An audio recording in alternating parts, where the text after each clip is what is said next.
والصلاة والسلام على سید الانبیاء والمرسلین۔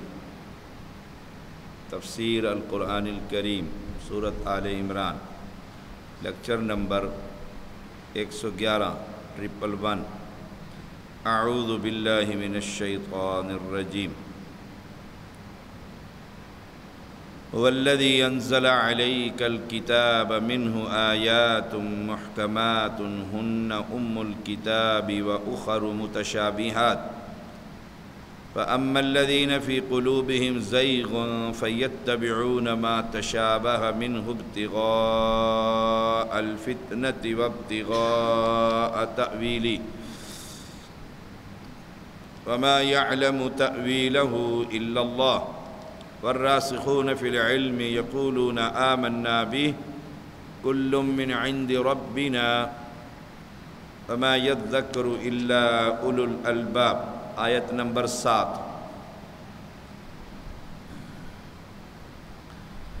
وہی ہے جس نے تجھ پر یہ کتاب اتاری جس میں کچھ آیات محکم ہیں اور وہی کتاب کی اصل، اور کچھ دوسری کئی معنوں میں ملتی جلتی ہیں۔ پھر جن لوگوں کے دلوں میں ٹیڑھ ہے، کجی، تو وہ اس میں سے ان کی پیروی کرتے ہیں جو کئی معنوں میں ملتی جلتی ہے، فتنے کی تلاش کے لیے اور ان کی اصل مراد کی تلاش کے لیے، حالانکہ ان کی اصل مراد نہیں جانتا مگر اللہ۔ اور جو علم پختہ ہیں وہ کہتے ہیں ہم اس پر ایمان لائے، سب ہمارے رب کی طرف سے ہے، اور نصیحت قبول نہیں کرتے مگر جو عقلوں والے۔ قرآن مجید کی تمام آیات کو ایک اور جگہ پر محکم کہا گیا، ساری آیات کو۔ سورۃ ہود 11واں پارہ، سورت نمبر بھی 11۔ الف لام را کتاب احکمت آیات ثم فصلت من لدن حکیم خبیر۔ الف لام را یہ حروف مقطعات ہیں، ان کا معنی اللہ اعلم بمرادہ بذلک، اللہ تعالی خوب جانتا ہے۔ یہ ایک ایسی کتاب ہے کہ اس کی آیتیں محکم کی گئیں، پھر صاف صاف بیان کی گئیں ایک حکیم باخبر کی طرف سے۔ الفاظ اور نظم کے اعتبار سے اتنی محکم ہے اور پختہ ہیں کہ ان کی ترکیب اور معنی میں کوئی خلل نہیں۔ پھر صاف صاف بیان کی گئی احکام، نصیحتیں، واقعات، عقائد، نظریات۔ لقمان دیکھے پانی بند ہو گیا تھا، بند کر دے۔ آداب، اخلاق جس کی وضاحت قرآن مجید میں۔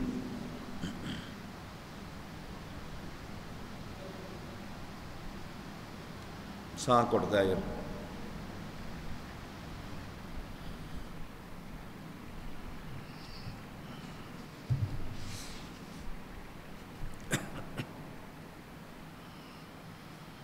سورۃ زمر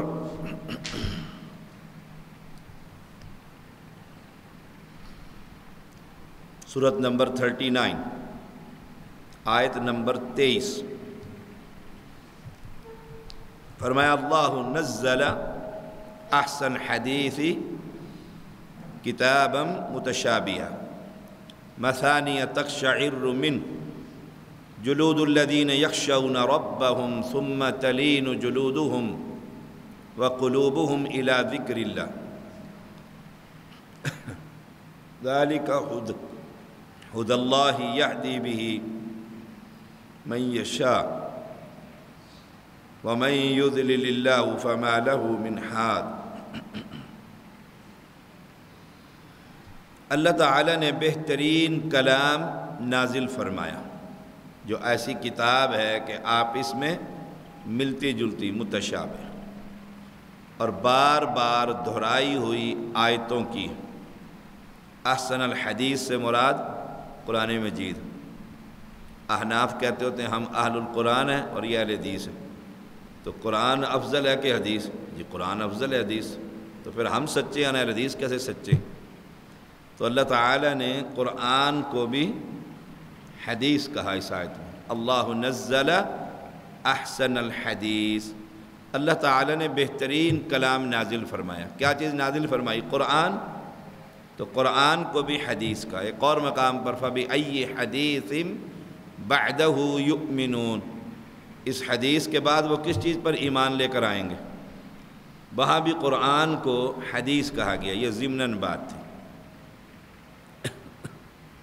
ملتی جلتی کا مطلب اس کے سارے حصے حسن کلام، اعجاز، بلاغت، صحت کے لحاظ سے خوبیوں میں اور ایک دوسرے سے ملتے جلتے۔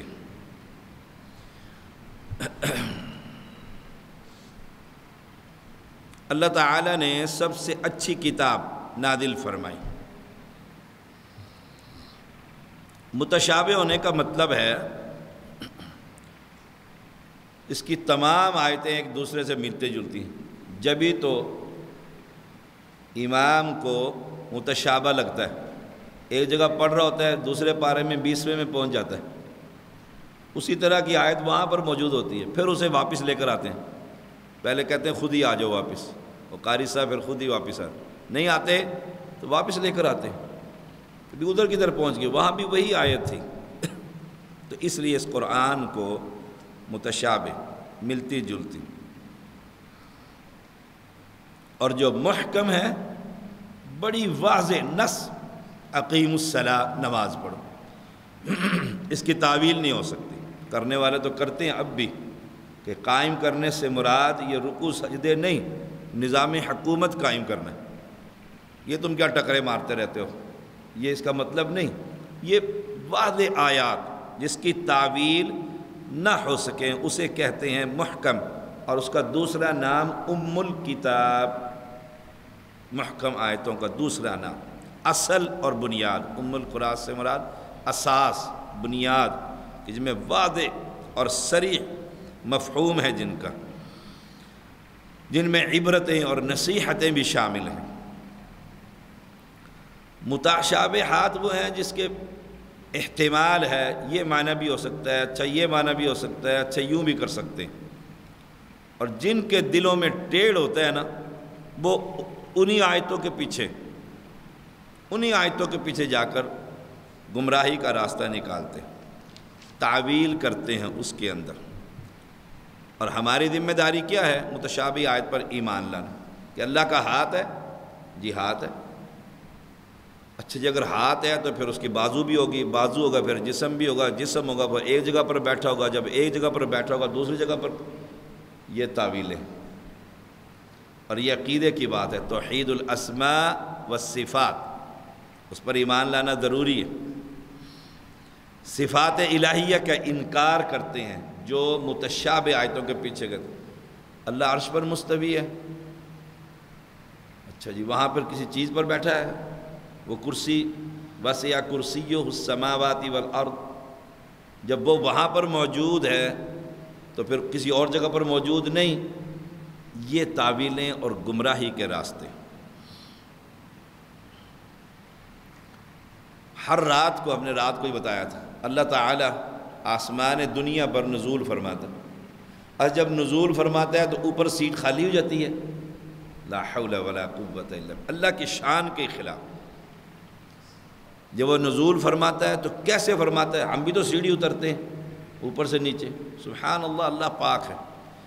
فلا تضربوا للہ الامثال، اللہ کے لیے کوئی مثال نہیں دی جا سکتی۔ ہاتھ کیسا ہے؟ جیسے اس کی شان کو لائق، پنڈلی کیسی ہے؟ جیسے اس کی شان کو لائق ہے۔ اللہ کے دونوں ہاتھ حدیث میں آتا ہے داہنے ہیں، کیسے ہیں؟ جیسے اس کی شان کو لائق ہے۔ بس اس پر ایمان لانا ہمارا کام ہے، اور کیفیت کو اللہ کے سپرد کرنا۔ کیسے نزول فرماتا ہے؟ جیسے اس کی شان کو لائق ہے۔ یہاں بڑے بڑے مفسر بھی غلطیاں کھا گئے۔ اس آیت میں عیسائیوں کو تنبیہ کی جا رہی، وہ کلمتہ اور روح اللہ، اللہ کی روح عیسیٰ علیہ السلام کا کلمہ، جیسے صحیح بخاری میں آتا ہے وَأَنَّ عِيسَىٰ عَبْدُ اللَّهِ وَرَسُولُهُ وَكَلِمَتُهُ أَلْقَاهَا إِلَىٰ مَرْيَمَ وَرُوحٌ مِّنْهُ۔ وہ کہتے ہیں دیکھو اس آیت سے آ کر وہ لوگوں کو گمراہ کرتے ہیں، دیکھو کلمے سے مراد اللہ کی اولاد ہے، اللہ کا بیٹا، اس پر وہ استدلال کرتے ہیں۔ حالانکہ دوسری جگہ پر ان هو الا عبد انعمنا علیہ، سورۃ زخرف آیت نمبر 59، وہ مگر ایک بندہ ہے جس پر اللہ نے انعام کیا۔ اس کو چھوڑ دیں گے جو محکم آیت ہے، اور متشابہ کے پیچھے جائیں گے کہ ان مثل عیسیٰ عند اللہ کمثل آدم، دوسری آیت کریمہ آل عمران، اس کی بھی 59 نمبر آیت ہے یہ، آل عمران بھی۔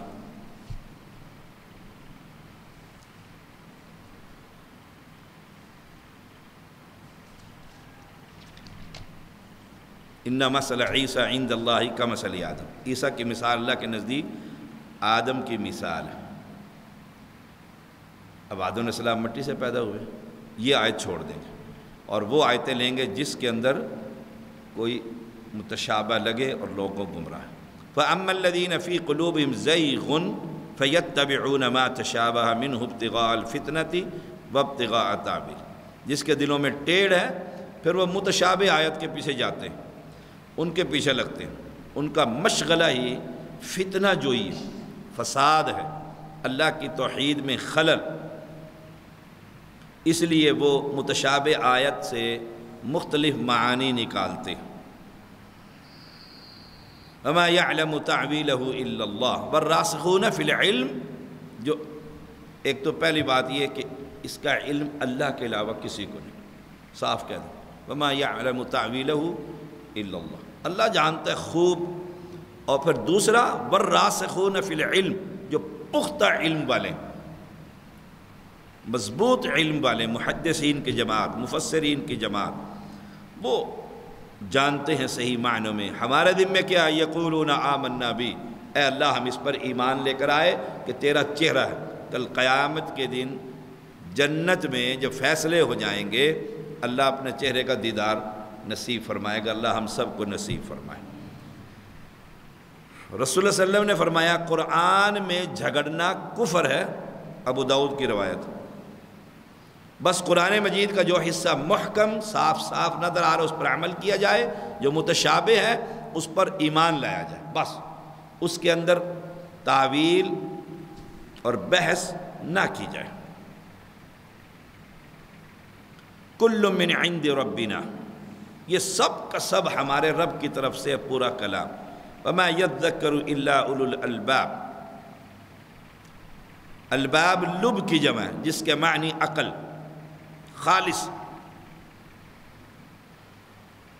خالص عقل والے ہی نصیحت حاصل کرتے ہیں، جو قرآن میں تدبر کرتے ہیں۔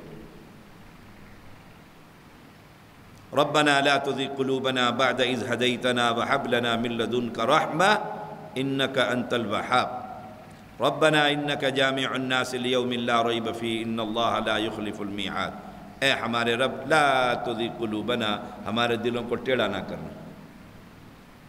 پہلے بڑا نمازی تھا اور اب جی مسجد قریب بھی نہیں آتا، چھوڑ گیا مسجد، نمازیں چھوڑ گیا۔ لا تزغ قلوبنا، اپنی نمازوں پہ عبادت میں ہمیں مان نہیں کرنا چاہیے۔ اللہ تعالیٰ کے سامنے ہر وقت دعا کہ بعد اذ ہدیتنا، ہدایت دینے کے بعد دوبارہ بے دین نہ بنا دینا، دوبارہ بے دین نہ بنا دینا۔ وَهَبْ لَنَا مِن لَّدُنْكَ رَحْمَةً، اور ہمیں اپنے پاس سے رحمت عطا فرما۔ ام سلمہ رضی اللہ تعالی عنہا بیان کرتی ہیں رسول اللہ صلی اللہ علیہ وسلم اکثر یہ دعا کیا کرتے تھے، یا مقلب القلوب ثبت قلبی علی دینک، ترمذی کی حدیث۔ اے دلوں کو پھیرنے والے، اللہ کی انگلیوں پہ سارے انسانوں کا دل ہے، جدھر چاہے پھیر دے، وہ تو بادشاہ ہے نا۔ تو ہمیں کیا کرنا چاہیے؟ یا اللہ دلوں کو پھیرنے والے، ثبت قلبی، ہمارے دل کو دین پر ثابت قدمی عطا، پکا رکھ یہیں پر کہ ہم مسجد میں آتے رہیں، نماز پڑھتے رہیں، دین پھیلاتے رہیں، دین سیکھتے رہیں، اسی کام کے اندر ہم لگے رہیں۔ انک انت الوہاب، کہتے ہیں نا وہابی، انت الوہاب، ہم ہیں عبد الوہاب، دینے والے کے بندے، بہت دینے والا وہاب، بہت دینے والا وہاب۔ اور کہیں گے میں وہابی، اور کہیں گے جی یہ محمد بن عبد الوہاب کے پیروکار ہیں، اس لیے یہ وہابی، حالانکہ ان کا اصل نام کیا ہے؟ محمد، عبد الوہاب کا بیٹا محمد، جو شیخ ہے، آل شیخ ہیں سعود کے مفتی جو تھے، جنہوں نے توحید کی تحریک چلائی اور مقبرے گرائے اور سعودیہ کو شرک سے پاک کیا، ان کا نام ہے محمد۔ محمد اگر اس کی طرف نسبت کریں تو ہم کیا بنیں گے؟ محمدی، لیکن یہ کہنے کے لیے تیار نہیں۔ انک انت الوہاب، فرمایا ربنا، اے ہمارے رب، انک جامع الناس لیوم لا ریب فیہ، تو سب لوگوں کو اس دن کے لیے جمع کرنے والا ہے جس میں کوئی شک نہیں، قیامت آئے گی، سب جمع ہوں گے، پیر فقیر مرید سب کے سب، اور ہر ایک کو اپنی پڑھی ہوگی، مجھے بھی اپنی پڑھی ہوگی، آپ کو اپنی پڑھی ہوگی، میر علی شاہ کو اپنی پڑھی ہوگی، بری شاہ کو اپنی پڑھی ہوئی ہوگی، کوئی کسی کو نہیں بچائے گا، کوئی کسی کو نہیں بچائے گا۔ وہ دن آنے والا ہے، اس دن کے آنے سے پہلے محاسبہ کر لیجئے، میں نے کتنی تیاری کی۔ ڈیٹ شیٹ آتی ہے نا طالب علموں کی، جو ہی ہماری ڈیٹ شیٹ آتی تھی نا یونیورسٹی کی، ہم کہتے آ گئی بھائی، اب کتابیں نکال لو، اگر اب بھی نہ نکالی تو فیل۔ تو قیامت کی تو بہت قریب ہے، رسول اللہ نے فرمایا میں اور قیامت ایسے جیسے یہ دو انگلیاں، بس آگے اور پیچھے۔ ان اللہ لا یخلف المیعاد، بے شک اللہ وعدے کی خلاف ورزی نہیں کرتا، کہ وعدہ تو کیا قیامت آئے گی، جمعے کے دن آئے گی، اور نہ آئے، یہ نہیں ہو سکتا۔ اللہ نے وعدہ کیا جنت ملے گی، نمازیں پڑھو گے، عقیدہ صحیح کرو، جنت ضرور ملے گی۔ وعدہ کیا مشرکوں کو اللہ دوزخ میں ڈالے گا، ضرور ڈالے گا، وہ وعدہ خلاف نہیں۔ اللہ کریم ہم سب کو یہ دعائیں مانگنے کی توفیق عطا فرمائے۔ یہ دونوں دعائیں معتکف حضرات یاد کریں گے، سورۃ آل عمران کی 8 اور 9 نمبر آیت کا۔ یہ دعائیں زبانی میں سنوں گا کل کے لیکچر میں، ملک اسنان، کل یہ یاد رکھ، ربنا لا تزغ قلوبنا بعد اذ ہدیتنا وآخر دعوانا